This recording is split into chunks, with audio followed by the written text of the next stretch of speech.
Let me give you the day that turns your life around, as quickly as I can. I got 4 parts to the day that turns your life around, and then we're finished for the day. Number 1, disgust. Disgust.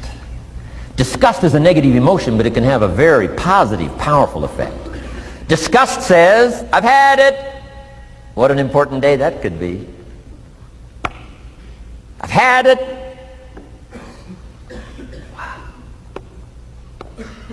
I met a beautiful, powerful, accomplished executive lady in New York.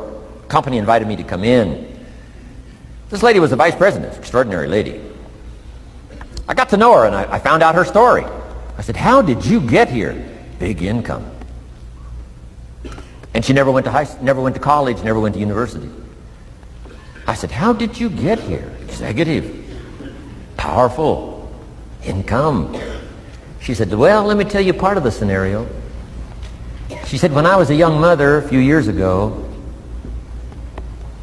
she said, one day I asked my husband for $10. And he said, what for?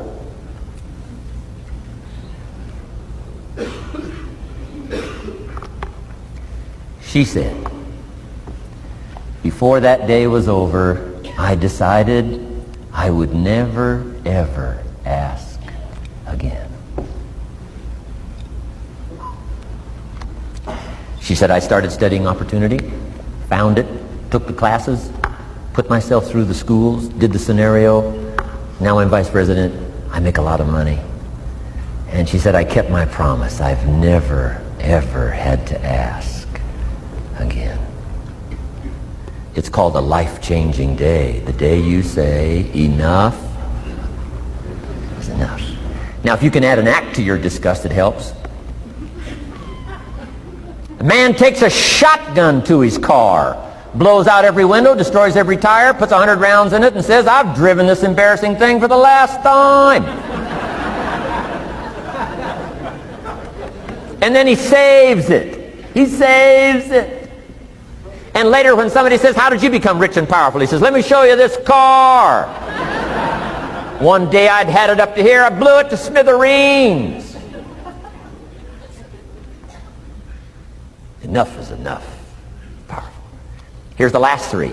Next is decision. Decision making is a life-changing day.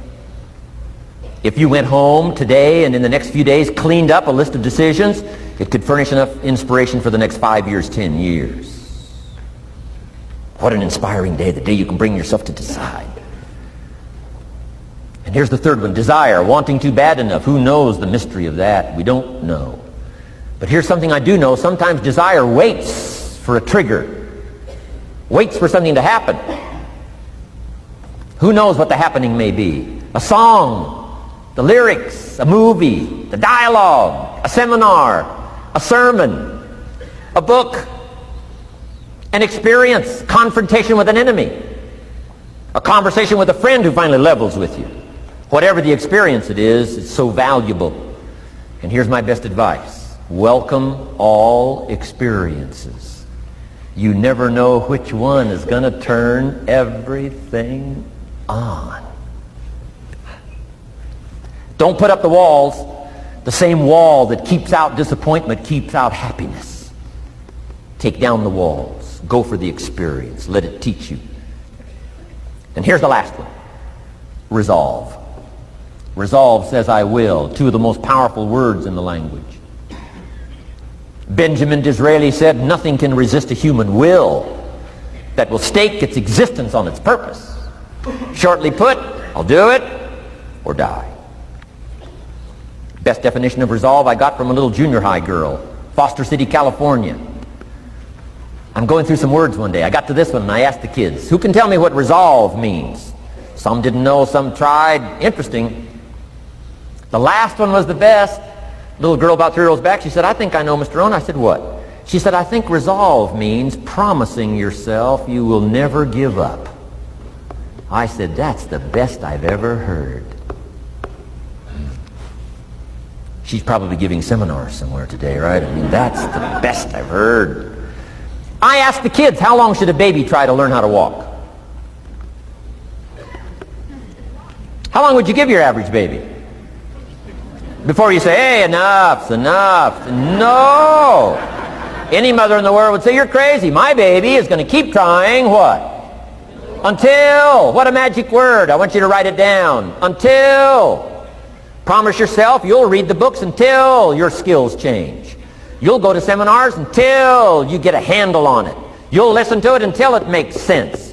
You'll go for it until you understand it. You'll practice it until you develop the skill. Never give up until, however long that is. Step by step, piece by piece, book by book, word by word, apple by apple. Walk around the block, walk around the block. Go for it. Don't miss the chance to grow, and resolve that you'll pay the price until you learn, change, grow, become.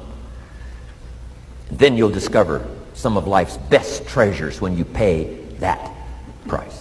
I want you to ponder these 4 questions. Here's the first one, and that's why.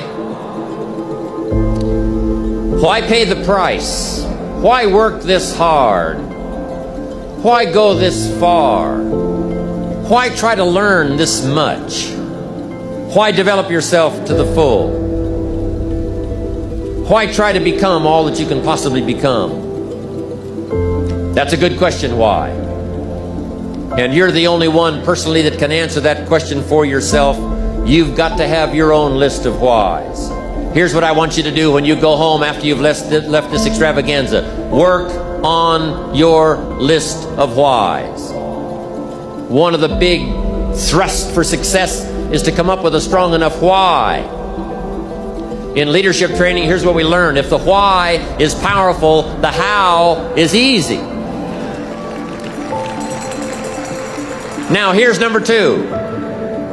The first question to ponder when you go home is why. Here's another good answer to why. It's the second question. Why not? Why not see how much you can earn? Why not see how much you can learn? Why not see how many skills you can develop? Why not see what kind of person you can become? Why not see what kind of influence you can have? Why not see how many people you can rescue from oblivion? I want you to take that personal. Why not? Why not? Now here's number 3. Why not you? I wish I could say that to each of you individually, but it would take a couple of lifetimes to sit down and talk with each of you individually.